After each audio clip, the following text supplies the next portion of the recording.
You have a message. You want to share that message. You want it to be social, to go viral, and spread across the planet. But how do you get started? Tune into Amplify, featuring host Ken Rochon. This show is here to help you take that message and channel it through the most effective marketing techniques to not only be successful, but have a positive impact on the world. Tune in live Monday at 8 a.m. Pacific Time and 11 a.m. Eastern Time on the Voice America Influencers Channel.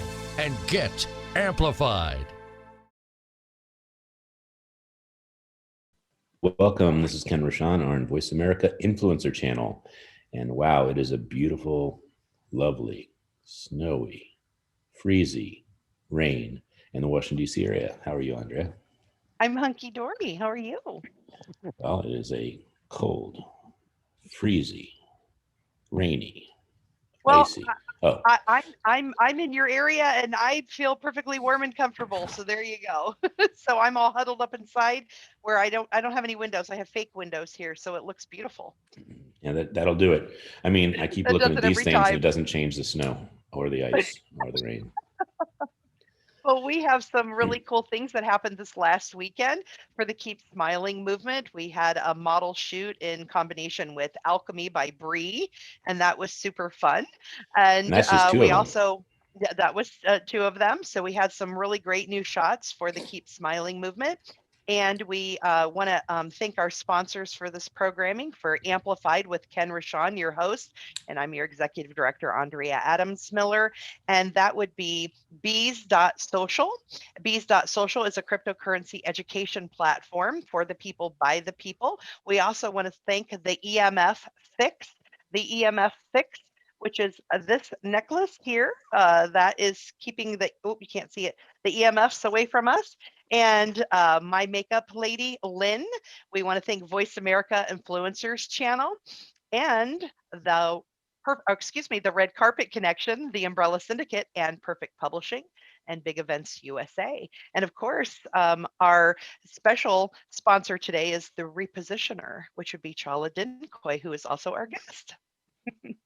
Well, do say. That's pretty cool. And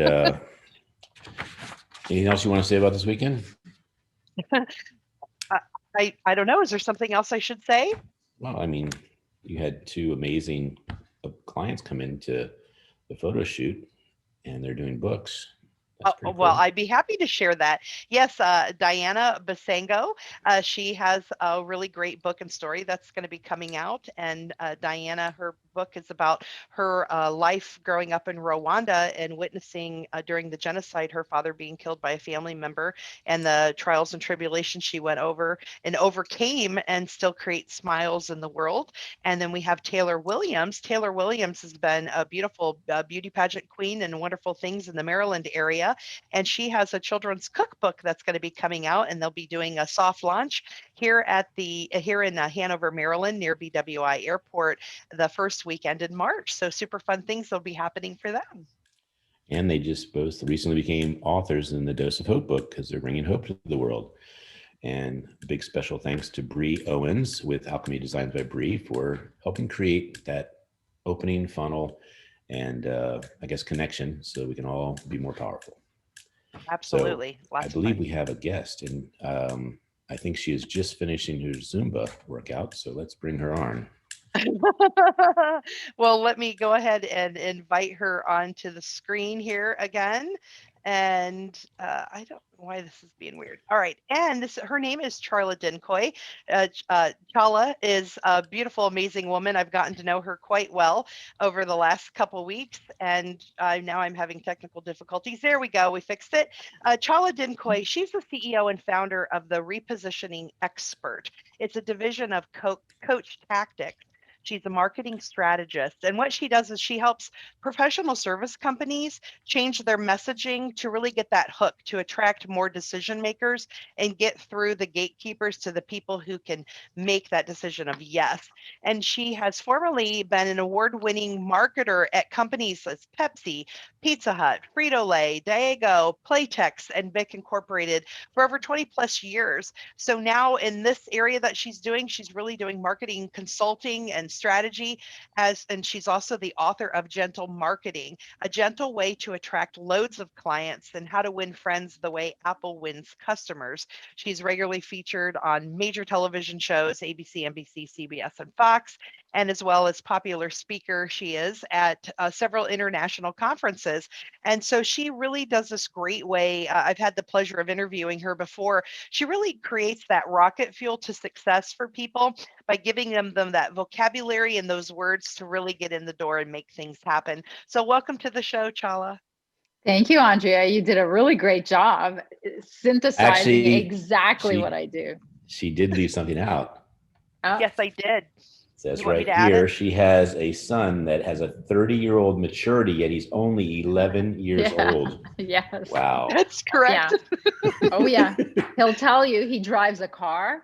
He'll tell you he speaks fluent French. None of this is true. God bless him. Hey, speaking of exaggerating, wow. Aaron could not believe when we read your bio that he had done exactly the same thing in his life as an executive producer and Subway deliverer.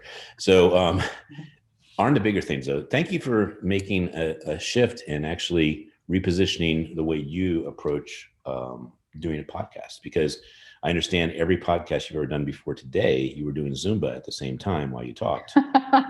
Yeah. You know that my new podcast is called Naked Marketing. That's all I'm going to say. Yeah. And you've been invited. You've both been invited. Do you dress for the occasion? I've got you all hooked up there, Ken. Yeah. You do dress for the occasion? We do dress for the occasion. Now, again, remember the naked food movement. It was about Jamie Oliver. It wasn't about him being naked. It was about the food was naked. So in this case, this is you're naked and vulnerable about your marketing mistakes. And that is beautiful. The reason I do ask is there is really something called the Naked Podcast, and she really is naked. She is naked. No. Yeah. Is it Yes. porn? Nope, not porn at all. She just has. No, she Ken makes wouldn't have been on it if it was. Yeah, You makes. were on it. Yes. You were on the. Porn I felt overdressed. I'll just say that. Okay, so Yes. she's like what, in a towel? No, you only see her to hear. I love it. Yeah. So like she'll hold a book and whatever. So you A only book? see her shoulders. I'd have to Or her hold something. laptop or whatever, Yeah. So yeah. So all her pictures look very clean and tasteful. You just see naked shoulder. Except for the ad for her campaign, the Naked Podcast, you see her completely naked from the side, but she has her arms in a way with the microphone or something that doesn't leave you much to imagine, but she is indeed naked on the chair. That's for sure. Wow. So it's about leadership. It's the naked, something like the naked truth about leadership. Wow. That is one way to differentiate, that I'm a marketer. That's all we think about. Mm-hmm. The way that I differentiated my first podcast was that it was 5 minutes, and Andrea and I actually did it. It's called the Polish My Pitch, and she did her elevator pitch for 30 seconds, and I polished it in 5 minutes on the show, on one of the shows that we did. But that's the actual one of the podcasts that I have. But wow, the naked part, mine was all about the vulnerability, the pure and the truth, and talk about real naked vulnerable. That's vulnerable, right? Not everybody. Well, I'm glad you cleared that up, because Ken was going to come undressed. So, we. Wow, that would have been vulnerable. And you're still welcome to. You're absolutely welcome. Well, men having this part up. Yeah. Nude what is can not, you see, quite really? A big deal. Yeah. And you could be naked right now. We don't know. I am naked under the shirt, honestly. Well, okay. Well, we have no idea, really.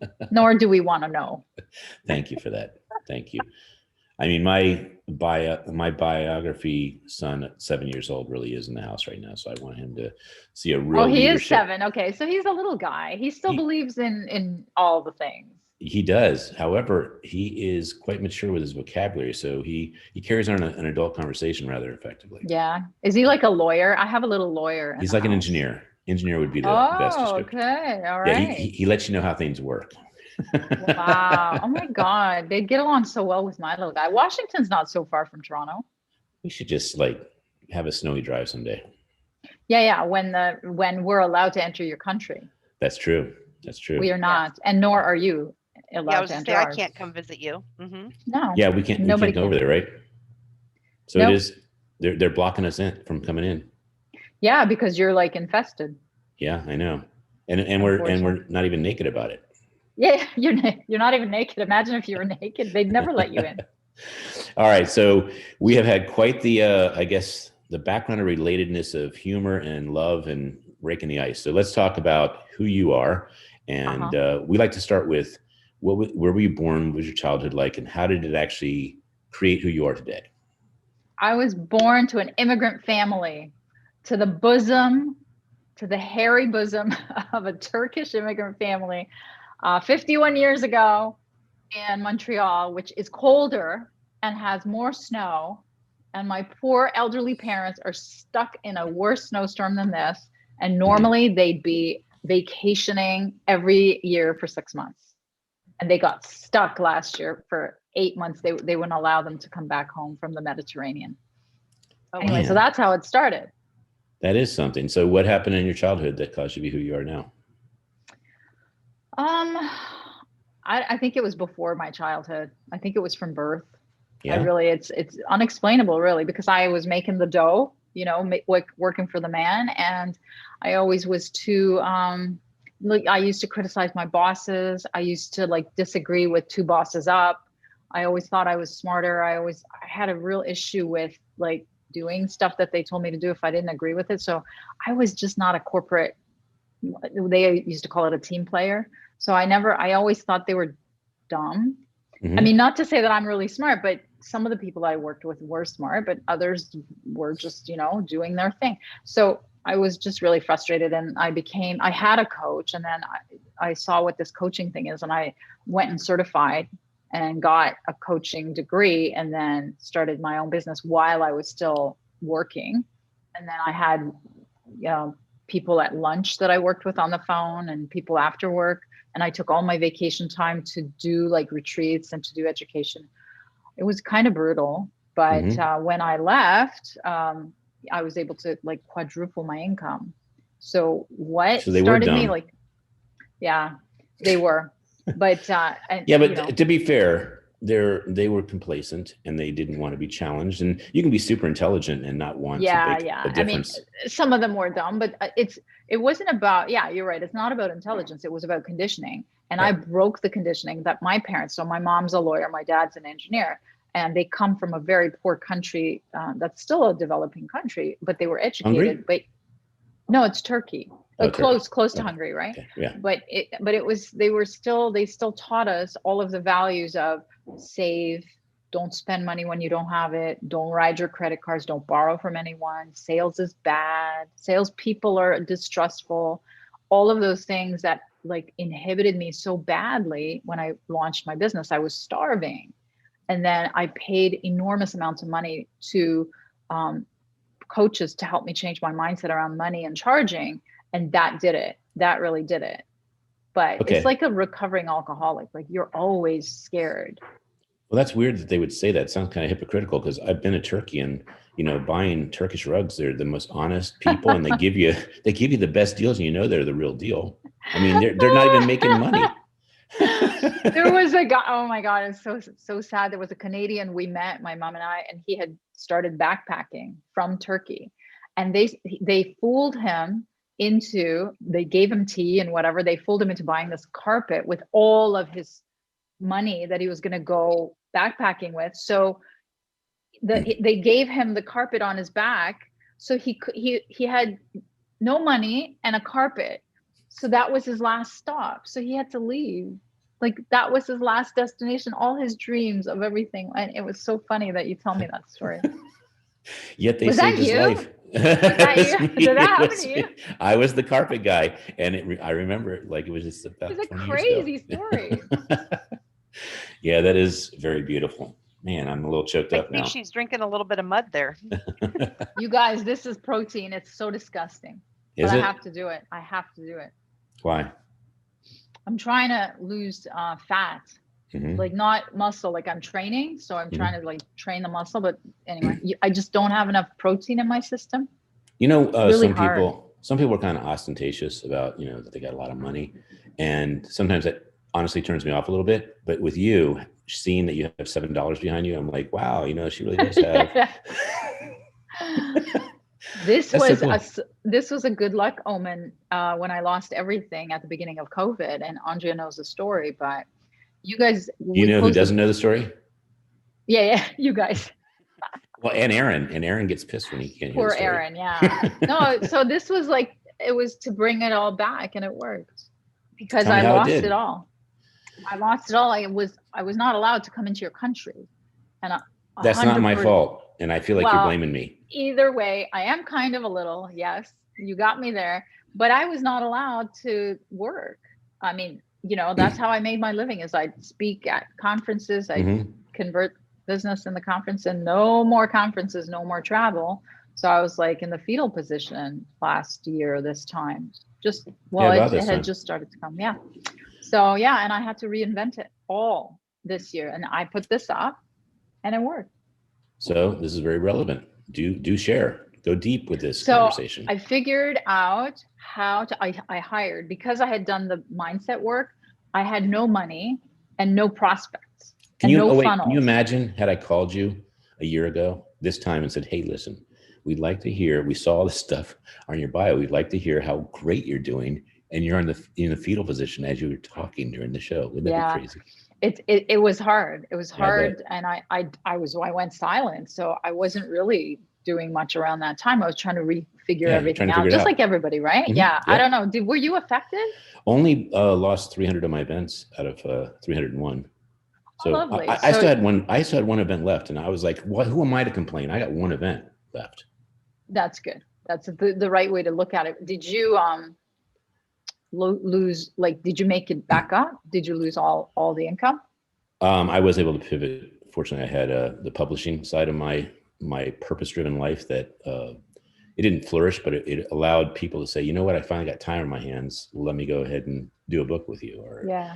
Great. It turned into, within a month or two, at least an avenue, which I think I would have lost everything if I hadn't had that as a choice. Yeah, being a celebrity event photographer, I mean, like I would get him all these events, and he would go and do all these red carpets, and then now there's only virtual events, and him taking a picture of the screenshot wasn't really producing what we wanted. And Chala, let me tell you that the celebrity event photographer, when all the events were gone, I asked the celebrities, would they please just fly out to my house so I can at least photograph them here?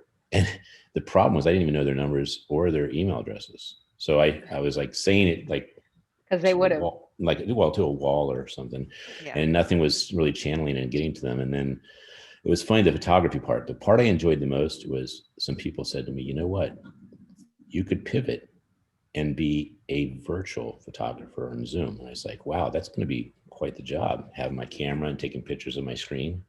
Is that possible? It is for no money, and it is if you want to be a fool.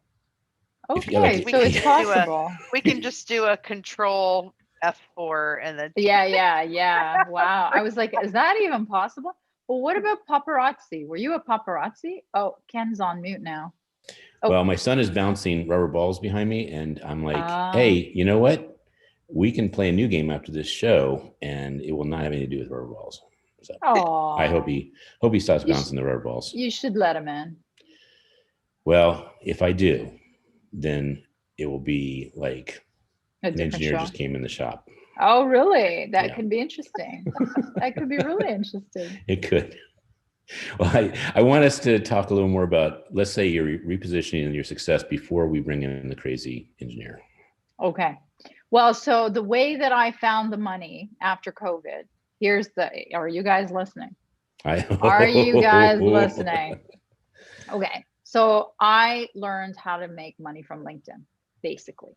Mm-hmm. I learned how to do what's called social selling, and I learned how to get clients. And my clients are $30,000. They pay $30,000 for 6 months to work with me. Like, I don't have anything else. So that caliber of CEOs of, $1 million companies, I was reaching them. And then I have a team now in Kenya, of all places, who's brilliant and brilliant at communicating with them, and then getting them onto these types of Zoom calls, and then converting them. And I'm converting them, but they're getting them on the calls. So it's great, because I could never potentially, like, my 11-year-old is on the spectrum. So I could never, and I'm a single mom, so I could never really double. I did 14 conferences in 2019 in 12 months. If you were to say, Chala, go and do like twice as much, I couldn't. So my income was always tapped, right? Like, so now it's not, because there's over 1 billion people on LinkedIn. There's just no end to prospecting on LinkedIn. You could do it all day.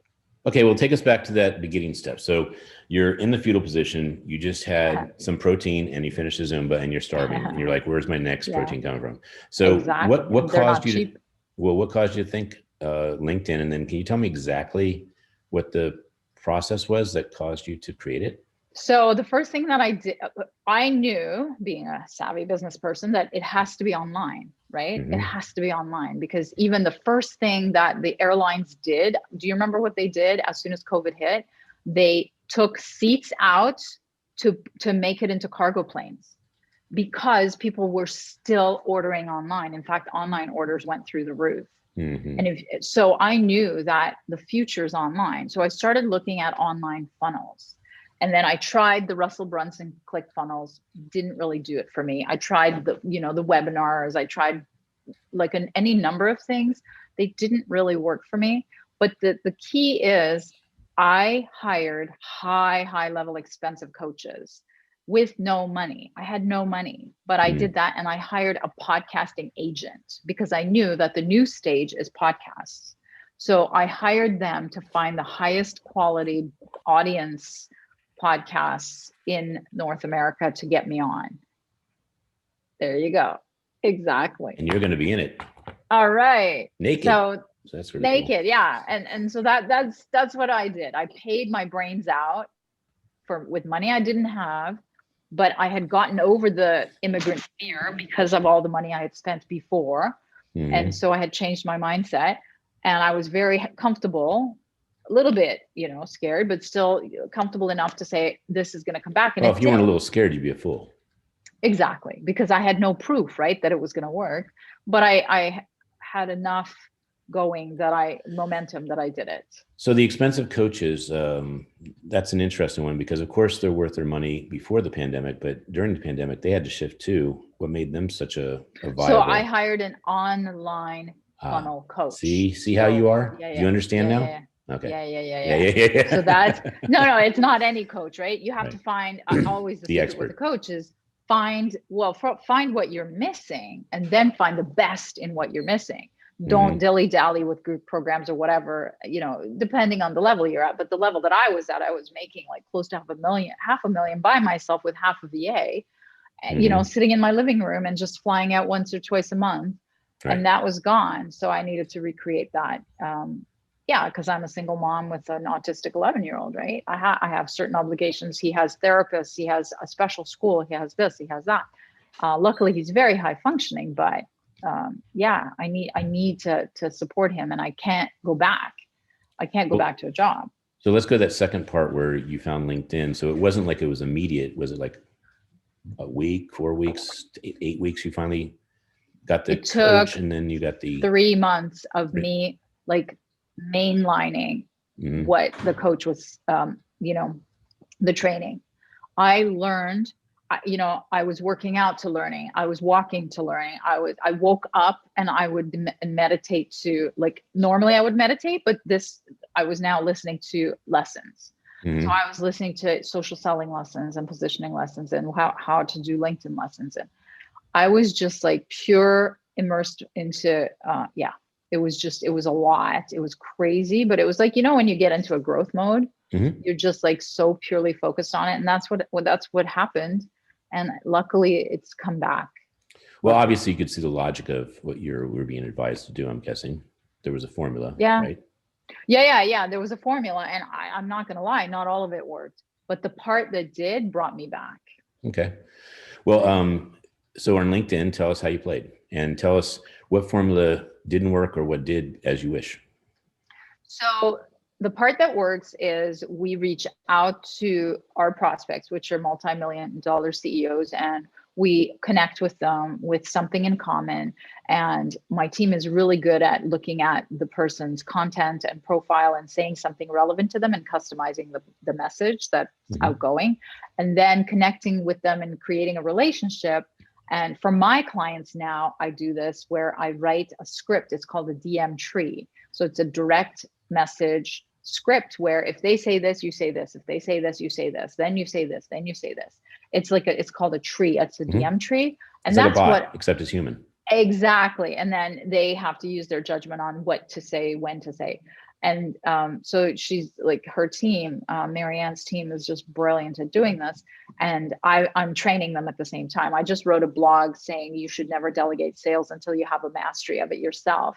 So I needed to have a mastery of this social selling to a level myself so that I can teach them. And then they still text me every day, like, what do I respond to this? So I'll go right in and I'll leave a voicemail for that person, or I'll leave a DM script for them. What's really cool about that is you don't have to have an instantaneous response.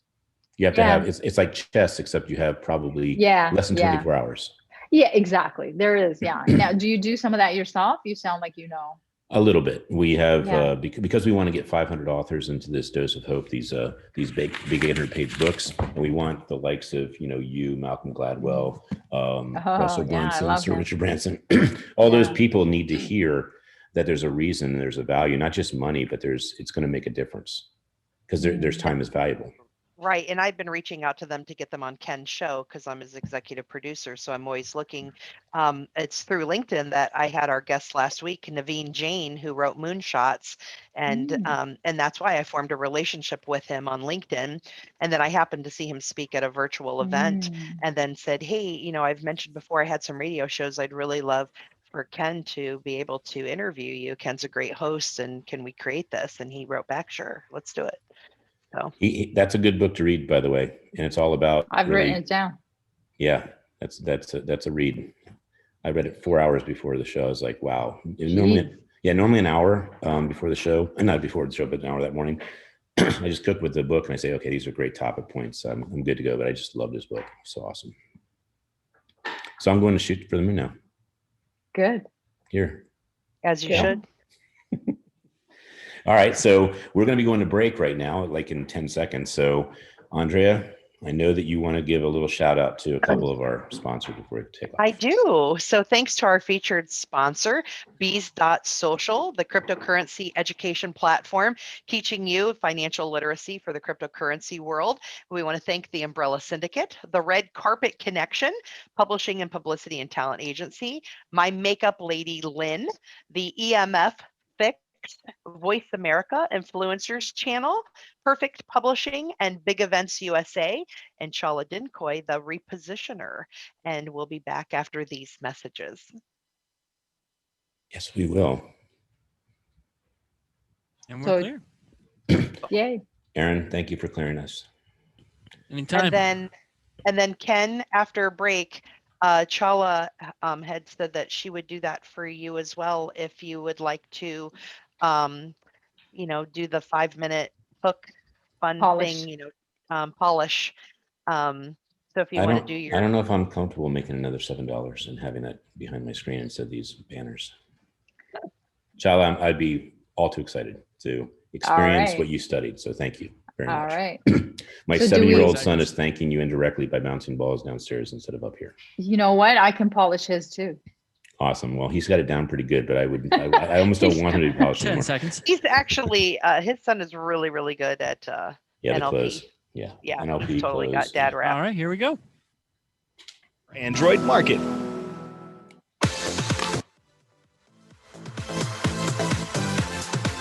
This is Amplify.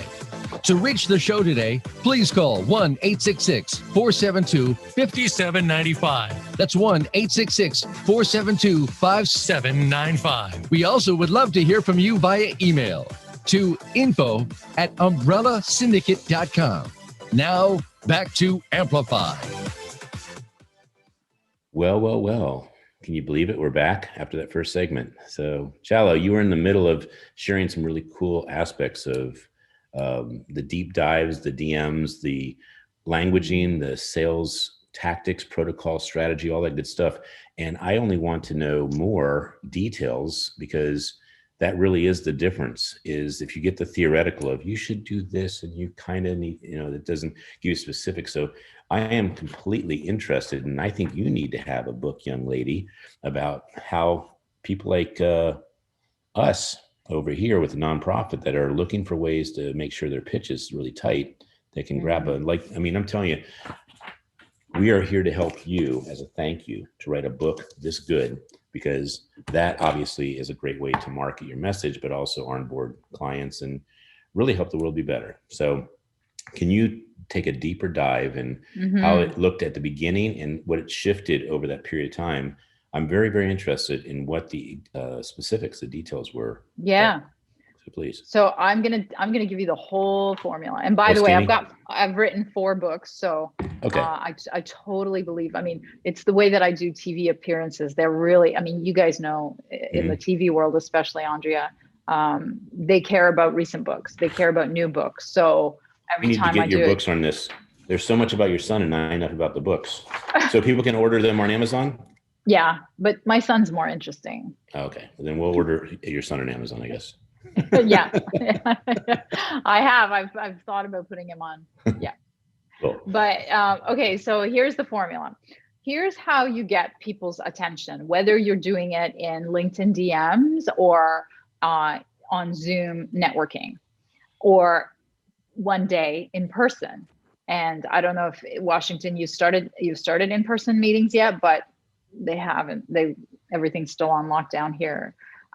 So here's the formula: is we use something called a hook that's based on something called a super niche. A super niche is a very specific target, and they're a very specific pain point that you help with. So the formula for hooking somebody's interest is naming their industry or interest group, whatever they're in, and then talking about their most expensive and painful problem that you can solve. So an example is when an IT company came to me and said, we need more sales, what we did is we super niched them into helping healthcare call centers reduce call wait times, because that was a huge need that was not being answered. And the IT company didn't have to hire anyone. They didn't have to buy anything. They could already do it. All we did is we found this gap in the market, and then that was the super niche. And it was the who was the healthcare, and the what was reducing call wait times at their call centers.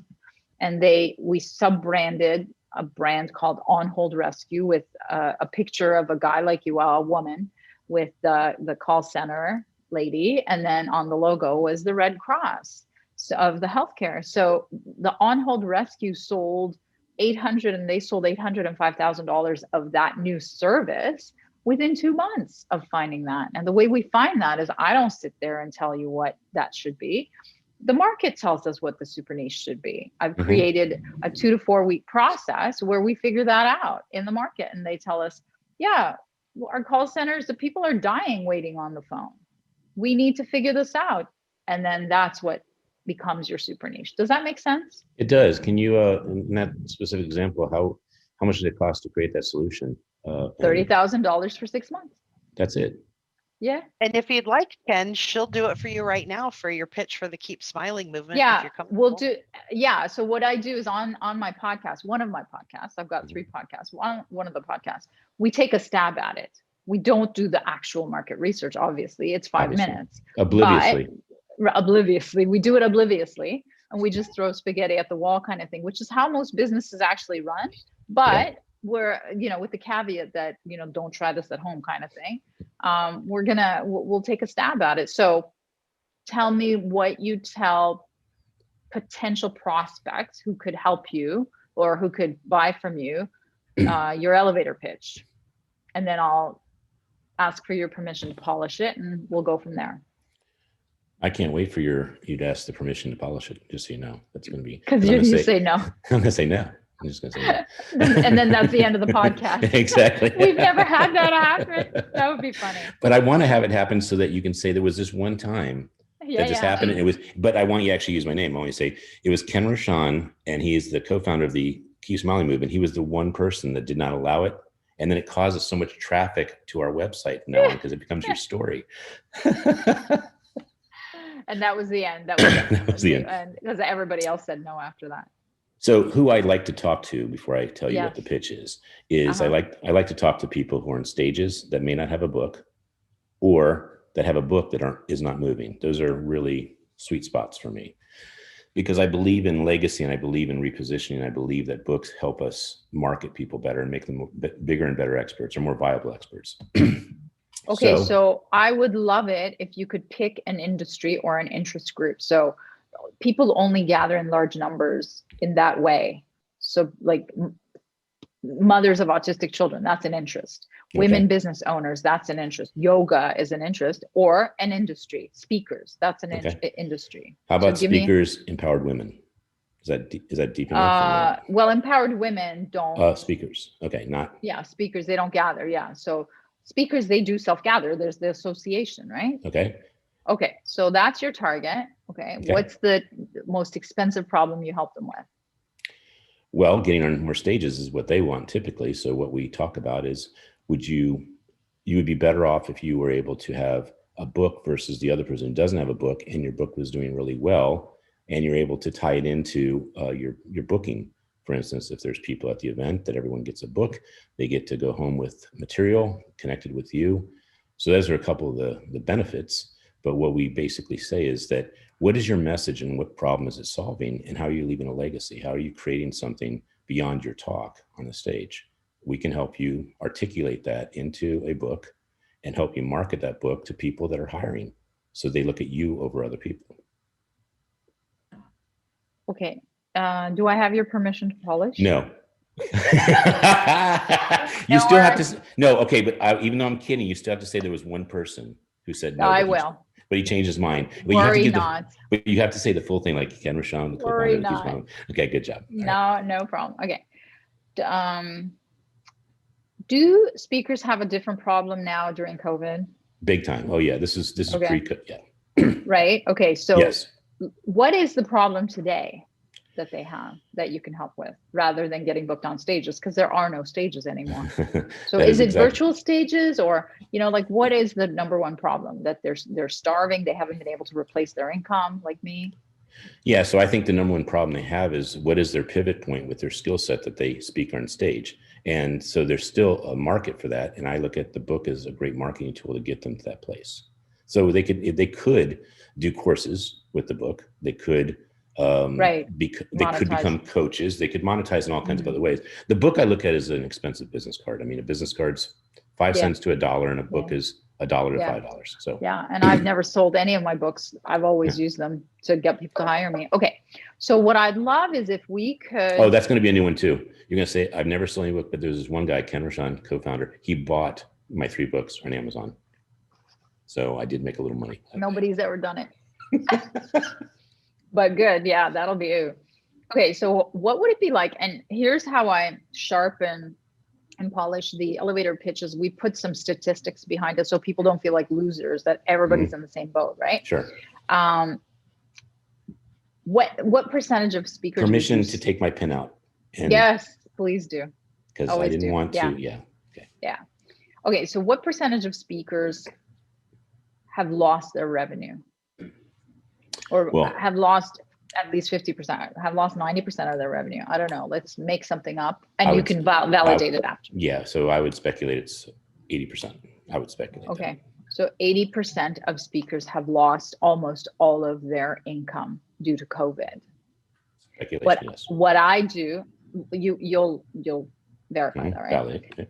And what I do is I help them create a revenue stream through publishing a book, which then they can monetize through courses and training and book sales. What do you think? Is that a good polish? Is that a good pitch? That is a good pitch. Yes. Okay, perfect. You've been polished. I have, and I feel better. And there you go. So normally, I mean, we would go out into the market. We would do research with speakers. First of all, we would research other industries as well. Maybe not just speakers, but other industries, like ones that are doing well. So it could be, like, I don't know, dentists, or, healthcare, or it could be any other industry like IT, or it could be frontline workers. whatever, whatever the vertical is, we would then look at what is their number one problem that you can help solve. Travel's a really hard hit one, right? Or hospitality. Like maybe you could become the solution for all those people who can't pivot. So yeah, I mean, there's multiple ways of looking at it. So then we would look at all the different verticals, and then we would look at which one has the most expensive problem, and then which one is most likely to want to have your solution. And then we would make the decision of, okay, here's who we're going to target, and here's how we're going to target them. Here's what we're going to say to them. And then here's how we're going to make a funnel, a rinse and repeatable funnel until things change with COVID. So that's right, so let's target, I guess the moonshot. Okay. Sir Richard Branson. Okay. Or Russell Brunson. They obviously do not need more money, and their time is it's commanded, and they pivoted. They don't have problems that I could probably solve. What is the vehicle that gets their attention to do a book where they're potentially going to have 10 million people read it, that they had hope and that they create hope in the world, and that they're just really good people? But why take a couple hours out of their life to write that? So when there's no pain, there's no sale. Okay. And the pain isn't always about money. Right. It could, and so you would have to find enough pain with a whoever you're targeting. And if that pain is that they're really worried about leaving the legacy, or they're really worried about, like when I used to work for BIC Pens, we really worried about the landfill perspective. So we did a lot on environmental stuff. So maybe whatever it is their biggest concern is, you have to have that as the solution to their biggest concern. And you can't know that until you research them. So those are two totally different people. They may be at the top of their echelon, but one is obviously a lot older than the other. Yeah. Russell Brunson is not maybe in the legacy mindset or purpose-driven mindset, whereas Sir Richard Branson seems to be quite a bit there. Yeah. So you can't sell something if there isn't a need for it, if there isn't pain. And right. The need is because 70% of humans purchase based on problems. So if it's a problem that Richard Branson hasn't been able to leave a legacy worth his salt, or of whatever he was thinking, then you can approach him and say, this is a way to leave a legacy. It's funny that we bring up Sir Richard Branson, because I was not thinking this was going to be a segue, but it really is. This book right here that we pointed out a couple times. Yeah. You see who wrote the foreword? Yeah. So it's interesting, but Naveen Jain was, I guess, getting some commentary from either Sir Richard Branson via LinkedIn or Twitter or something. And it was I think, of a direct message. And he said, love your book. It's amazing. And Naveen says, would you write that in the foreword? And he says, that's awesome. Because I guess Sir Richard Branson more notably said, this is the best book for entrepreneurs. He goes, would you write a foreword stating that? And he certainly did. So that's awesome. I'd love that. Yeah. Well, we're going to steer him over to you as a thank you. And by the way, when I made that last comment, you didn't ask permission to polish, and I was going to let you that time, just so you know. Okay.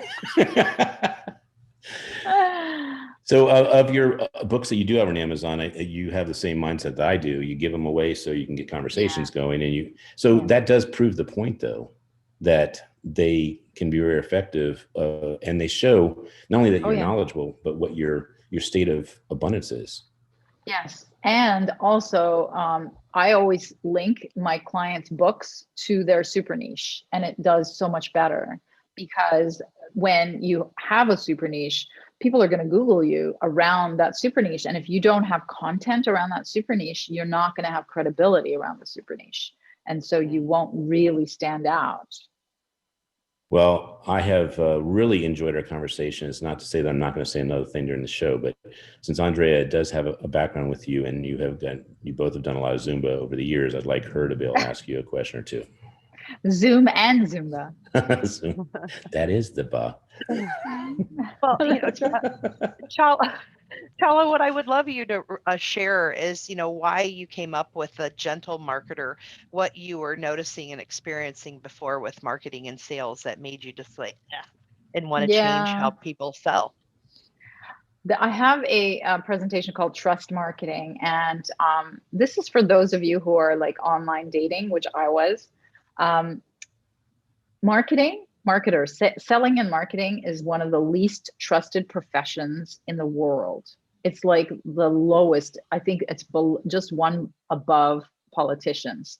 And the reason, and there are so many statistics around how many people are turning off their, advertising, how many people are just like actively avoiding it, paying more to avoid That's advertising, right? Yep. So it's just such a topic of mistrust. And it's with people who need to actually sell, right? My clients who have to sell, they have an amazing service or product. They are like gifted at what they do. And yet they have this mindset of, oh my God, I'm so salesy. Chala, I can't do what you're telling me. It's going to look too salesy. I don't want to be intrusive. So when all of that comes up, what I tell them is when you're in front of a person in need and you're telling them that you have a solution, that's gentle. That's gentle. And all you do is you give that. And in my training, I never ask for the sale. And if you ever are in a sales conversation with me, I will never ask you for the sale, because all I ever do is we co-create the solution together. And then you tell me if this is a fit for you or not. And then you ask me what the next steps are. I never, ever say, so are you going to buy now? Yeah. And, if you look at marketing, the reason it's so distrusted is the very best are guns for hire. And they are the best at marketing. And if they only attach the best of marketing to the best of what could be sold, there would be truth. And that is the issue. You have brilliant services and products that have horrible marketing, and you have horrible services and products that need marketing and would never make it if it wasn't for the marketing. Yeah.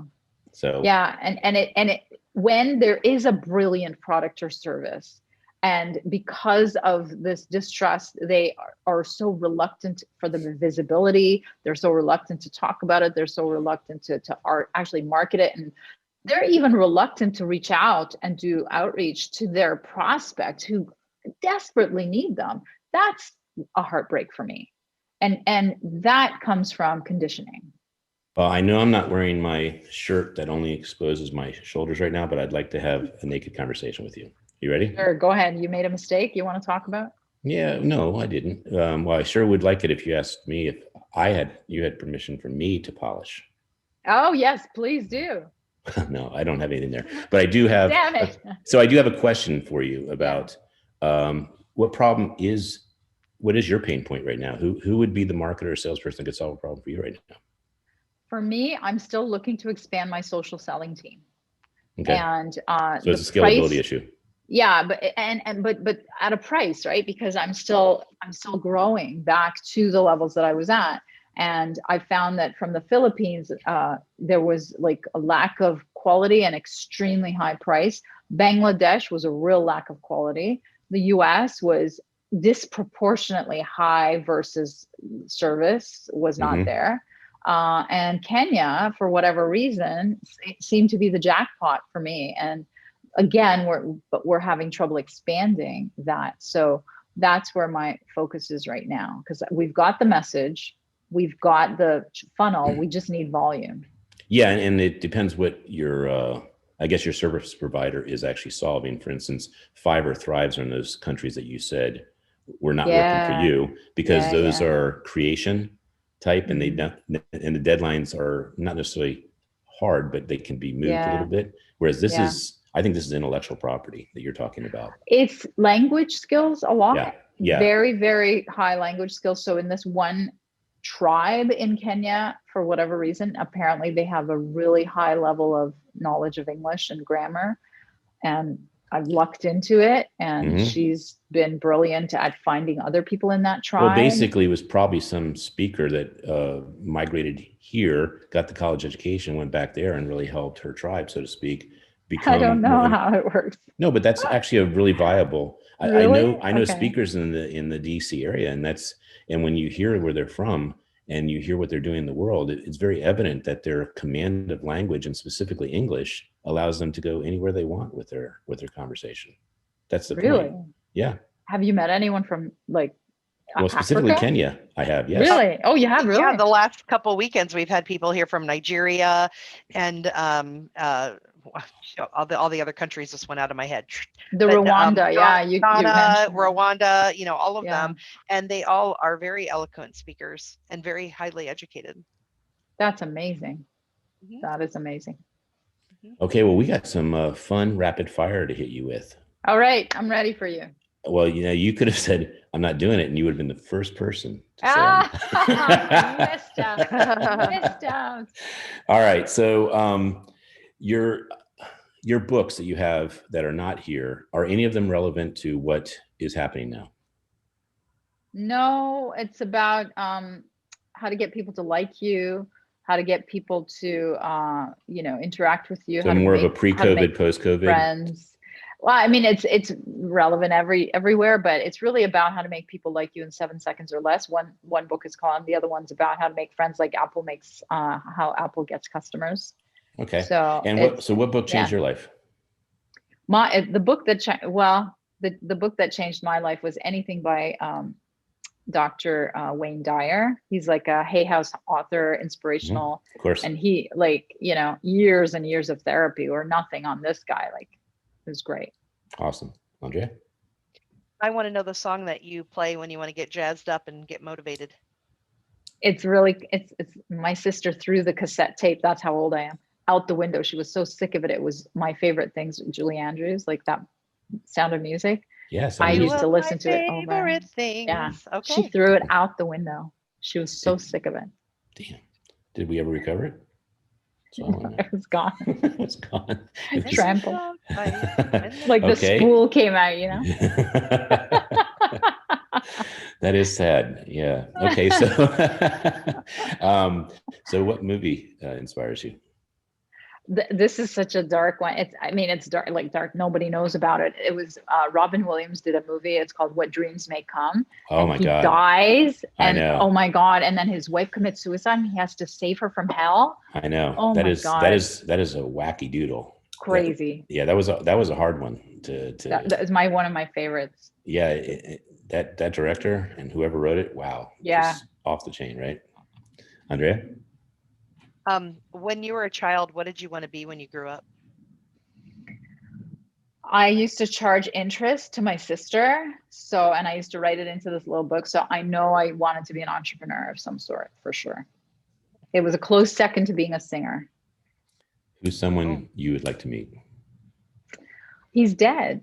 That's okay. Dr. Wayne Dyer. No, we have the power. Okay, good. It was my dream to speak on a stage. It was my dream to speak on a stage with him. And now I like Dr. Joe Dispenza. He's a neuroscientist. So I'd like to be one of his trainers, I think. I don't know if I can pull it off, but you can do it. Into his work. Thanks. I know you can. Andrea? As far as like board games and so forth. Oh, we got 1 minute, just so you know. We got 1 minute. Question I'm going to ask my final question real quick. What's a quote you live by? Oh, there's so many. The shorter it takes to describe what you do, the more money you make. You know what I'm saying?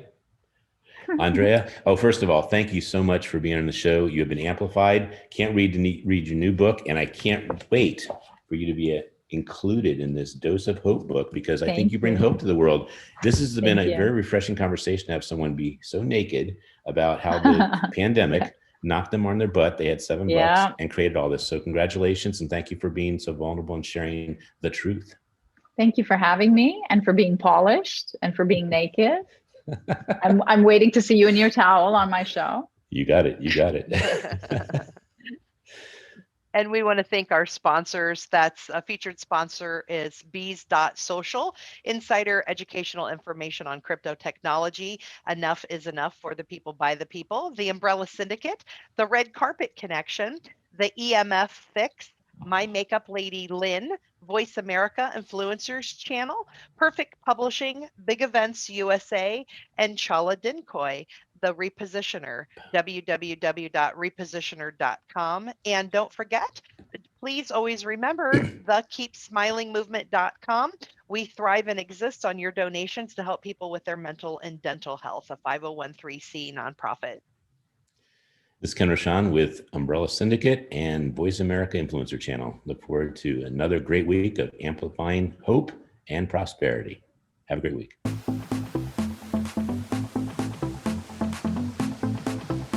We hope you've enjoyed this week's edition of Amplified. Be sure to join Ken Rochon Again next Monday at 11 a.m. Eastern Time and 8 a.m. Pacific Time on the Voice America Influencers Channel. Now, go get your message heard.